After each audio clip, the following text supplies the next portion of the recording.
All right, welcome in. It is the Breer Report for April the 22nd. We are just over 48 hours away from the 2025 NFL Draft. I can't wait. And what we're going to do here is we're going to go through the top 10. We did this last week. You guys seemed to like it. We're going to give you a little bit more on each of the teams drafting inside the top 10 picks. That, of course, starts with the Tennessee Titans at number 1. And their general manager, Mike Borgonzi, came out and said earlier today that the hay is in the barn, that they have reached a consensus they are not going to move the number 1 overall pick. We reported a few weeks ago that it would have taken a historic offer for them to move off of number 1. The Giants called a couple times, took a couple of swings at it. Ultimately, the Titans have made the decision to stick there, and they will select Miami quarterback Cam Ward first overall. At number 2, not as certain, but I feel pretty good that that's going to wind up being Travis Hunter. And I don't think the Cleveland Browns are going to move off of the pick. Logistically, it's going to be hard to move the second or third pick this year because of the value of those top two players, the two true blue chip non-quarterbacks in this year's draft, Travis Hunter and Abdul Carter, and the relative value of the rest of the class, where you might feel like you're getting a guy who would go 15th overall in another year once you get past those two.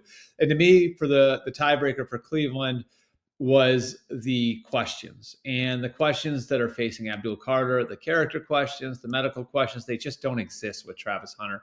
He is a cleaner prospect. Their general manager, Andrew Berry, said last week, the Browns general manager, that they plan to start him on offense, and his practice time, his meeting time will chiefly be on offense, and then they're going to build out from there. Of course, he wants to play two ways, and the Browns seem very open to it. At number 3, I do think the Giants are going to wind up sticking there. I do think they're going to wind up taking Abdul Carter, the pass rusher from Penn State. There are some medical questions. He's got a shoulder issue, a foot issue, low lean body mass number that we've talked about over the last couple of weeks that some teams use as a predictor for injuries. There's also some, I think, mild character questions, just how he's come off to some teams. But when you have a great pass rusher, a lot of times you're dealing with those things. It's not enough to pass on a talent like this, an explosive, productive pass rusher who can play on the ball, off the ball. And ultimately, I think, they've come to the conclusion that they can use him and Brian Burns and Kayvon Thibodeau all together at once. They have great history in that organization of adding pass rushers on pass rushers. In 2007, they drafted Matthias Kiwanuka in the first round when they already had Michael Strahan, Osi Umenyiora, and Justin Tuck on the roster. And 3 years after that, with Umenyiora, Tuck, and Kiwanuka on the roster, they drafted Jason Pierre-Paul. In the aftermath of both of those drafts, they won Super Bowls. So it makes sense for them to go in on the pass rusher from Penn State. At number 4, you get the New England Patriots. I think there are 2 players really in play for the Patriots here. One would be the LSU left tackle, Will Campbell. The other would be Georgia linebacker, Jalen Walker. I like both players. Both players are very clean from a character standpoint. If Carter and Hunter aren't there, my belief is Will Campbell will be the pick. Mike Vrabel personally has done a lot of one-on-one work with Campbell. He fills a need. And I think the thing about Will Campbell is you can start him at left tackle. He can fill your need there. And then if you feel like there's a better option for you in a year or two, a more prototypical option because of the wingspan issue, the arm length issue, if you feel like there's a better answer for you at left tackle, well, then you can take Will Campbell, and he can be one of the best right tackles in the league. He can be one of the best guards in the league. Again, I think this is a guy you're not going to miss on, and they can't miss on a guy with the 4th overall pick with their draft history over the last couple of years and with some of the woes they've had in the offensive line. At 5, the Jaguars. I told you last week Mason Graham was the name. I don't feel that way anymore. I think they're taking an offensive skill player here. I think it could be the Boise running back, Ashton Jeanty. There's a lot to like about Jeanty. He can catch the ball out of the backfield. He carried a heavy workload at Boise. Character-wise, he's great. And you have contact balance with him that is very, very rare. That's where the comparison that you've heard to LaDainian Tomlinson comes in. So I think Jeanty would be in play. I think if there's someone that someone's going to come up and trade up for, maybe Denver, someone like that. If someone's coming up for somebody in the top 10, I think it's probably Jeanty. And I think Jeanty right now, if I had to push my chips to the middle of the table, I would say Jeanty. There's one other name I'll give you here, and this is a dark horse, and that's Teteroa McMillan, the wide receiver from Arizona. I think he's got a wide range of outcomes. I think he could go here. I think he could slip into the 20s. He's not for everybody. The 40 time is going to bother some teams. But if you look at the history here and you look at Liam Cohen and who he was with last year, with Mike Evans and even a bigger slot in Chris Godwin, and who, if you look back at Trevor Lawrence's history, who Trevor Lawrence won with at Clemson, bigger receivers, Mike Williams, T. Higgins.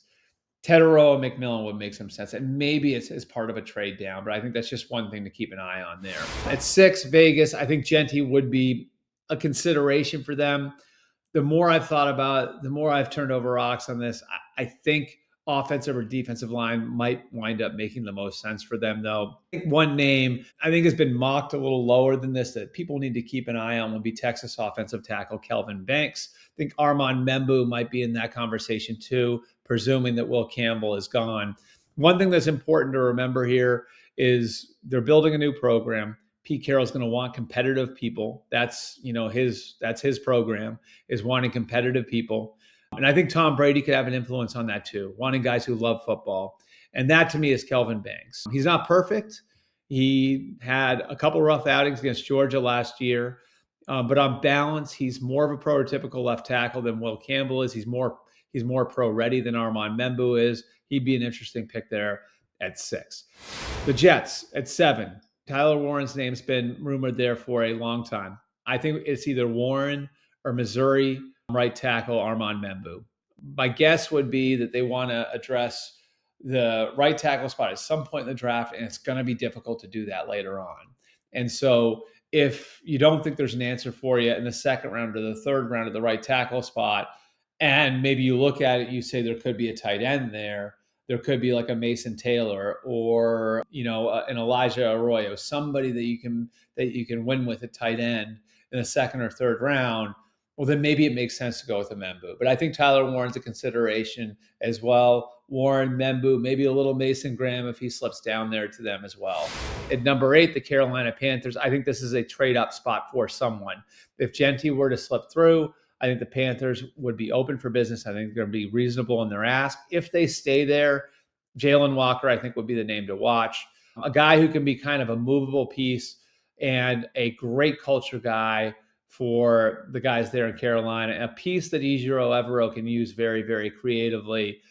This is a guy who has knocked his meetings out of the park. If you talk to people who've met with him, I had one GM say he was like a defensive coordinator in our meeting with him. So you're going to get a guy that is going to be a program guy for you. He's going to be a program guy for Dave Canellis if the Panthers wind up taking him here at 8 from the very beginning. Love the fit there. At number 9, this is very interesting. The Saints have a quarterback need. They've got awkward, weird situation with their own quarterback, Derek Carr. And I do think they've got some love for Jackson Dart. I mentioned this to you guys a couple of weeks ago. They've done a lot of work on Jackson Dart. I think if they do take a quarterback in the first 2 rounds, it would be Dart. The question is, do they take him at 9? And as it stands right now, I'd say no, but I don't think it's impossible. I think a guy to keep an eye on for them would be Mikael Williams, the Georgia edge. I like the way I look at it, I think an edge rusher is very likely here, but I can't get out of my head Mickey Loomis and his relationship with Sean Payton. And last year, the Saints were actually big fans of Bo Nix, which makes sense because Mickey and Sean worked together for all of those years. And if you remember last year, the Broncos very well could have gotten Bo Nix in the second round, but they decided we like him enough, or we're not willing to risk him, and we don't care what the rest of the league thinks. And they swallowed hard, and they took Bo Nix with the 12th overall pick, and we know how that turned out. So if they have similar feelings to Jackson Dart, I'm not saying they will do it. I wouldn't completely rule it out. I don't think it's the most likely thing in the world. I think Mikael Williams, again, if I had to bet on it, I'd say Mikael Williams is more likely there. And maybe they try to make a move back into the bottom of the first round to get Dart or up in the second round. But there is some risk involved there. So something to consider looking at the number 9 pick there. And then at number 10, the Chicago Bears. In this scenario, Genty might be off the board. I think they would really consider Genty. The 3 tackles would be off the board. The 3 top tackles, Campbell, Membu, Banks, would be off the board. I think Banks would very much be a consideration for them if he was available at 10 because they may need a long-term answer at left tackle. With those 2 gone, Mason Graham is still there. And he'd be an interesting fit for them defensively. He could learn under Grady Jarrett. So Mason Graham is a name to consider there. I also would not rule out the edge rushers with the Bears. They bring in Dio Odonyingbo from Indianapolis. And I think a lot of people looked at that, myself included, and said, okay, like now with Dio opposite Sweat, maybe they have the two edges taken care of, but they view Dio and Dennis Allen's defense as a little bit more of an inside player. So I think they would look at the idea of getting an edge opposite Montez Sweat among the things they're considering there at 10.